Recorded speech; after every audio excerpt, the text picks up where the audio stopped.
再来看北大西洋公约组织将在德国展开有史以来规模上大的空中军演哦。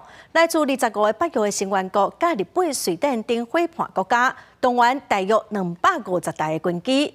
伫个面对罗西亚的威胁，国际局势紧张，北约是透过军演来展现团结。德国的加利亚轰战机起飞升空，也有各国军机陆续飞到德国北部的空军基地。北约史上上大规模的空中军演，空中卫戍2023正式登场，拢总有25国同向250架军机参与。Diese Übung ist im Signal gegen niemanden gerichtet. Es ist ein Signal an uns, an innen gerichtet, in die NATO hinein. Es sind überwiegend NATO-Staaten, die an dieser Übung teilnehmen, die deutsch geführt ist, dass wir in der Lage sind, dieses Land und dieses Bündnis zu verteidigen. 空中卫戍2023演习有我1万名军人参与，目的伫咧加强协同工作能力、甲战备任务。当咧申请加入北约的瑞典、参非成员国的日本，也拢参加这摆演习，正做关注焦点。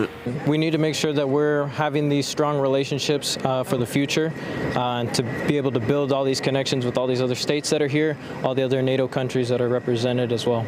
It's a huge moment in history, the largest NATO exercise. Es ist natürlich eine massive Präsenz. Das ist auch wichtig, ein deutliches Signal gegenüber Russland zu senden. 这摆演习会继续到23，主要地点集中伫德国空军基地。有必要也可能会到荷兰，甚至会飞到甲乌克兰连接的罗马尼亚，甲瓦近俄罗斯的捷克。